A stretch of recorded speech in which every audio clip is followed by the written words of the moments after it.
ኢራን ከባድ ውሳኔ ወሰነች። ኢራን እጅግ ፈታኝ በሆነ ወቅት በእጅጉ ከባድ ነው የተባለለትን ውሳኔ ወስናለች። ይህ ውሳኔ አሁን እየተፋለመቻቸው ካለቻቸው አሜሪካና እስራኤል ጋር ሌላ ተጨማሪ ፍልሚያ አውድን የሚፈጥር ነው። ጦርነቱ አሁንም በሁሉም አቅጣጫ ተፋፍሞ እንደቀጠለ ነው። በከባድ ትንቅንቅ መሃል የተወሰነ ፈታኝ ውሳኔ ነው። አውራ የሌለውን ብል አለመሆን የተደረገ የመሪ ምርጫ ነው።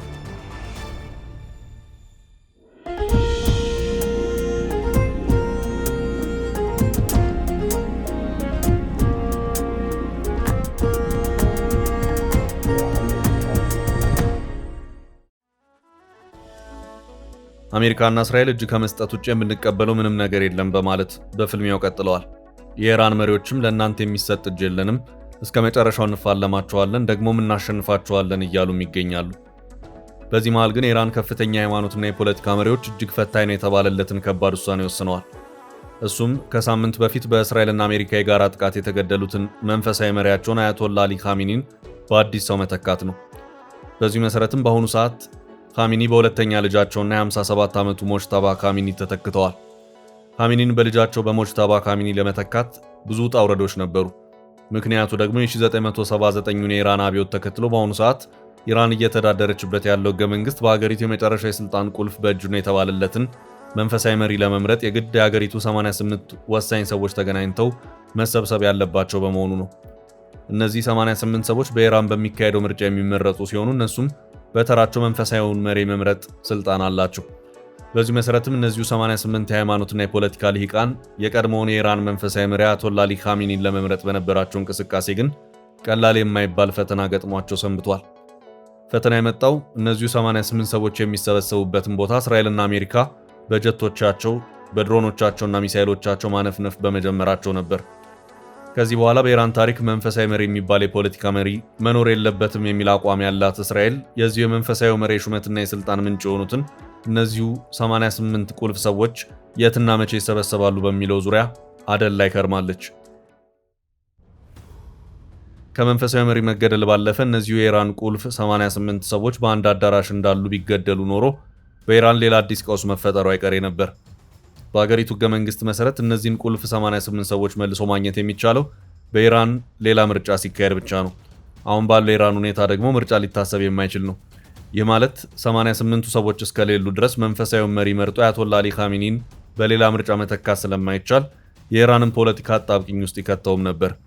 ያም ሆኖ ግን አሁን ባለው የኢራን ፖለቲካ መንፈሳዊውን መሪ በፍጥነት መተካት ካልተቻለ በሀገሪቱ ፖለቲካዊና ወታደራዊ አመራር ውስጥ ከባድ ክፍተት ሊፈጠር እንደሚችል የተረዱት እነዚሁ 88 ሰዎች ምንም ይሁን ምን በማናቸውም መስዋዕትነት ካሚኒን የሚተካ ሰው መምረጥ አለብን በማለት የጸና አቋምን ይዘው ሰንብተዋል። በተመሳሳይ መልኩ እስራኤል ደግሞ ተሰብስባችሁ ብትገኙ እናንተን አያርገኝ በማለት በጥብቅ ስትዝትም ከርማለች። በዚህ መሃል ግን ከወደ ቴህራን ያልተጠበቀ መረጃ ወጣ። ይህም መረጃ ቀጣዩ የኢራን መንፈሳዊ መሪ ተመረጠ የሚል ነበር። በኢራን ውስጥ እንደ አያቶላ ካሚኒ አይነት መኖር አለበት ወይስ የለበትም በሚለው ዙሪያ እስራኤልና አሜሪካ በተወሰነ ደረጃ የተለያየ አቋም ያላቸውን ይታያል። እስራኤል ከዚህ በኋላ በኢራን ውስጥ እንደዚህ አይነት መሪ መኖር የለበትም የሚል የጸና አቋምን ይዛ ትታያለች። በሌላ መልኩ በአሜሪካ በኩል የሚታየው አቋም ደግሞ መንፈሳዊ መሪ ቢኖር ችግር የለውም፣ ይሁንና በቀጣዩ መንፈሳዊ መሪ ምርጫ ላይ ግን እኛ መሳተፍ አለብን፣ እኛ የተሳተፍንበትና የእኛን ይሁንታ ያገኘ መንፈሳዊ መሪ ከሆነ ችግር የለብንም የሚለው ነው ይታያል። ፕሬዚዳንት ዶናልድ ትራምፕ ለኢራን አዲስ መሪ መምረጥ ሂደት ውስጥ ሚና መጫወት እንደሚፈልጉ ሲናገሩም ተደምጠዋል። የካሚኒ ልጅ ሞጅታባ ካሚኒ ቀጣዩ የኢራን መንፈሳዊ መሪ እንደሚሆን ቀድሞ ጭምጭምታ መሰማት በጀመረበት ወቅትም ትራምፕ እሱ የአባቱ ልጅ ነው፣ ለውጥ የለውም፣ ይህም በመሆኑ እሱ ቀጣዩ የኢራኑ መንፈሳዊ መሪ እንዲሆን አንፈቅድም በማለትም ትራምፕ ተናግረዋል። ነገር ግን አሁን ባለው ሁኔታ ሞጅታባ ካሚኒ የኢራን ሶስተኛው መንፈሳዊ መሪ በመሆን እንደተመረጠ ተረጋግጧል። አሁን ይጀምራል የተባለው የአሜሪካና የእስራኤል አዲሱን መሪ ማሳደድ ጉዞ ነው። እስራኤል የጠቅላይ መሪነቱን ስልጣን የሚረከበውን ሁሉንም ተተኪ ማደኗን እንደምትቀጥል አስቀድማ አስታውቃለች። የ57 ዓመቱ ሞጅታባ ካሚኒ እሱም እንደ አባቱና ሌሎች የኢራን ቁልፍ አመራሮች የእስራኤልና አሜሪካ የጥቃት ኢላማ እንዳይሆን ብርቱ ጥያቄ ጠብቀዋል። የሞጅታባ ካሚኒን ሕይወት በቅርበት የሚያውቁ ሰዎች ሞጅታባ በግል ሕይወቱ ብርቱ ጥንቃቄ የሚያደርግ ሰው መሆኑን የሚያመለክት አንድ መረጃን ቢቢሲ በድረገጹ ላይ አስነብቧል። ሞጅታባ ካሚኒ ለኢራን ፖለቲካ አዲስ ሰው አይደለም። አባቱ ዕድሜያቸው እየገፋ በሄደበት ወቅት ከመጋረጃ ጀርባ በመሆን ኢራንን ሲዘውር የነበረ ስውር ሰው እንደነበርም ዘገባዎች እያመለከቱ ይገኛሉ። ይህም ዲፕ ስቴት የሚባለው የስውር መንግስት አካሄድ ነው። አሁን አዲሱ ነገር ስውሩ የኢራን መሪ ሙጅታባ መጋረጃውን ገልጦ ወደፊት ለፊት መምጣቱ ነው። የሚገርመው ሙጅታባ ካሚኒ ከመጋረጃ ጀርባ ሆኖ ኢራንን ሲዘውር የነበረው በኢራን የፖለቲካ መዋቅር ውስጥ ይህ ነው ሊባል የሚችል ግልጽ የሆነ ስልጣንን በይፋ ባልያዘበት ሁኔታ ነው። ይህንን የተመለከቱ ሰዎች ሙጅታባ ካሚኒ እጅግ ሚስጥራዊ ሰው ነው ይሉታል። ሙጅታባ ካሚኒ ብዙም ልታይ ማለቱን የማይወድ ግን ደግሞ የስውር ስልጣንን የሚወድ ሰው እንደሆነ ይነገርለታል። ይሁንና የኢራን ፖለቲካ በአንድ ሳምንት ጊዜ ውስጥ ተገለባበጠና ሙጅታባ ካሚኒ ግድ ፊት ለፊት በመምጣት የሞትን ጥላ ሳይቀር መጋፈጥ ግድ ብሎታል።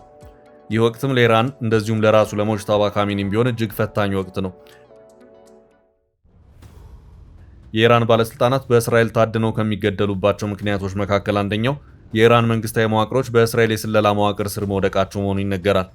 ይህም በመሆኑ በአሁኑ ሰዓት በኢራን ውስጥ ማን ከማን ጋር ነው የሚለው ጉዳይ በእጅጉ አጠራጣሪ ሆኖ ይታያል። ለቀድሞ መንፈሳዊ መሪ አያቶላ አሊ ካሚኒ ግድያ አንዱ ምክንያት ተደርጎ የሚጠቀሰውም ይኸው ሞሳድ በኢራን መንግስታዊ መዋቅር ውስጥ የወሰደ የመዋቅር ጠለፋና የስለላ ቴክኖሎጂ ብልጫ ነው። ካሚኒ ለዚሁ የሞሳድ ስለላና ክትትል በመጋለጣቸው ከመገደላቸው ቀደም ብሎ በነበሩት ወራትና ዓመታት እያንዳንዱ እንቅስቃሴያቸው በቁጥጥር ሂደት ውስጥ እንደነበር በቅርቡ መረጃውን ያወጣው ፋይናንሻል ታይምስ ያስታወቀ መሆኑ አይዘነጋም። ከዚህ አንጻርም አዲሱ አባቱን የተካው ሙጅታባ ካሚኒ ከዚሁ የሞሳድ የስለላ መረብ የሚያመልጥበት እድል ጠባብ ነው በማለት የመከራከሪያ ሀሳባቸውን የሚያቀርቡ ተንታኞችም አሉ። በተለይ ደግሞ ኢራን አሁን ያለችበት ከባድ ጦርነት መንግስት መዋቅሩን ለማጥራት እድል የሚሰጠው አይሆንም በማለትም ሙጅታባ ካሚኒ አደገኛ ወደሆነ ቅርቃር ውስጥ ገብቷል የሚለው አስተያየት ሚዛን የሚደፋው ነው እየታየ ነው። ሙጅታባ ካሚኒ አሁን የት እንዳለ አይታወቅም። ሁሉም ነገር በሚስጥር እንደተያዘ ነው። ለመሆኑ ሙጅታባ ካሚኒ ስልጣንና ኃላፊነቱ ምንድነው የሚለው ጉዳይ ወሳኝነት አለው። ይህንን ለመረዳት ነገሮችን ወደ ኢራን ህገ መንግስት መውሰዱ አስፈላጊ ነው። ይህ የአሁኑ መንፈሳዊ መሪ ሙጅታባ ካሚኒ ወደ ስልጣን እንዲመጣ ያደረገው የ1979 የኢራን እስላማዊ አብዮት ነው። እስላማዊ አብዮቱ መፈንዳቱን ተከትሎ ሀገሪቱ ከንጉሳዊ አገዛዝ በአሁኑ ሰዓት መንፈሳዊ ጠቅላይ መሪ ወደሚባለው አገዛዝ አመራች። በዚሁ መሰረትም በጊዜው ከኢራን ውጭ በመሆን አብዮቱን ሲያቀጣጥሉ የነበሩት የመጀመሪያው የኢራን ጠቅላይ መንፈሳዊ መሪ ሩሆላ ኾሚኒ ነበሩ። ሩሆላ ኾሚኒ ቀላል ሰው አልነበሩ። አብዮቱን ተጠቅመው ሁሉንም የኢራን ፖለቲካ ገለባበጡት። ከዚህ በኋላ ኢራን መመራት ያለባት በእስላማዊ እሴቶች ነው ሲሉም አስታወቁ። አብዮቱ ሊቀለበስ የሚችልበት ሁኔታ መኖር የለበትም በሚልም አብዮቱን ከቅልበሳ የሚከላከልን ራሱን የቻለ ጦር እንዲቋቋም አደረጉ። ይህ ጦር ከመደበኛ የኢራን ጦር የተለየ አደረጃጀት ያለው ነው። የኢራን አብዮታዊ ዘብ የሚል ስያሜ የተሰጠው ነው። ይህ ጦር ባህር ኃይልም ምድር ጦርም እንዲሁም አየር ኃይልንም ጭምር አጣምሮ የያዘና ከኢራን መደበኛ ጦር በላይ የፈረጠመ ወታደራዊ ክንድም ያለው ነው። በ1979 የተገኘውን የእስላማዊ አብዮት ፍሬ መጠበቅ አለበት በሚል የተቋቋመው ይኸው የኢራን አብዮታዊ ዘብ ወይም ሪቮሉሽነሪ ጋርድ ኮር ጦር ለበርካታ ዓመታት በእስራኤልና አሜሪካ የክትትል ላይን ውስጥም ገብቶ ቆይቷል። የአሁኑ የአሜሪካና የእስራኤል የጋራ ጥቃት እንደጀመረም የሁለቱ ሀገራት ጥቃት አብዝቶ ያነጣጠረው ይህንኑ የ1979ን አብዮት ከውስጥና ከውጭ ቅልበሳ ይጠብቃል የተባለውን አብዮታዊ ዘብ ጦርን ነው። የዚህ ጦር የመጨረሻው መሪ የኢራን መንፈሳዊ መሪ በመሆኑ አሁን ይህንኑ ስልጣን የተረከበው ሙጅታባ ካሚኒን በቀጥታ የሚመለከተው ይሆናል። አሁን ባለው ሁኔታ ሙጅታባ ግዙፉን አብዮታዊ ዘብ አቀናጅቶ ከአሜሪካና እስራኤል ጋር የሚደረገውን ከባድ ፍልሚያ መምራት ይጠበቅበታል። ይሄኛው የወታደራዊ ዘርፍ ነው። በፖለቲካውም አቅጣጫ ኢራን መንፈሳዊ መሪ ያለው ስልጣን በቀላሉ የሚታይ አይደለም። በዚህም አቅጣጫ አባቱ አያቶላ አሊ ካሚኒ እጅግ የከረረ ሃይማኖታዊ ርዕዮተ ዓለም ወይም ሃርድ ላይን አይዲዮሎጂን የሚከተሉ መሪ እንደነበሩም ይነገራል። የአይነቱን አካሄድ ከብዙ ዓመታት በኋላ በርካታ ኢራናውያን በመቃወም ለውጥ ያስፈልገናል ሲሉም ነበር። ሌላው ቀርቶ ይህ የአሁኑ ጦርነት ከመፈንዳቱ ቀደም ብሎ በኢራን ዩኒቨርሲቲ ተማሪዎች የተቀሰቀሰው ለውጥ እንፈልጋለን ተቃውሞ በመላ ኢራን ተቀጣጥሎ የነበረ መሆኑ የሚታወስ ነው። አሜሪካና እስራኤልም ቢሆኑ በኢራን ላይ ጥቃትን ሲከፍቱ አንዱ መዳረሻ ነጥባቸው አድርገው ሲናገሩ የነበረው በኢራን የውስጥ ፖለቲካ ውስጥ ለውጥን ማምጣት ጭምር ነው። ከዚህ አንጻር ሙጅታባ ከውስጥም ሆነ ከውጭ ከባድ ፈተና የሚጠብቀው መሆኑን ተንታኞች ከወዲሁ እያመላከቱ ይገኛሉ። አንዳንዶች ምክር ሀሳባቸውን ሲለግሱም ሙጅታባ የአባቱን የከረረ የፖለቲካ መንገድ ከመከተል ይልቅ ራሱን በአዲስ የለውጥ አራማጅ መስመር ውስጥ ቢከት ወይም ሪፎርሚስት ቢሆን ያዋጣል እያሉም ይገኛሉ። ይህም በተለይ የውስጥ ፖለቲካውን ቅሬታና ውጥረት ለማርገብ እንደ አንድ ፍቱን መድኃኒት ሊወሰድ የሚችልም ነው እየተባለም ይገኛል።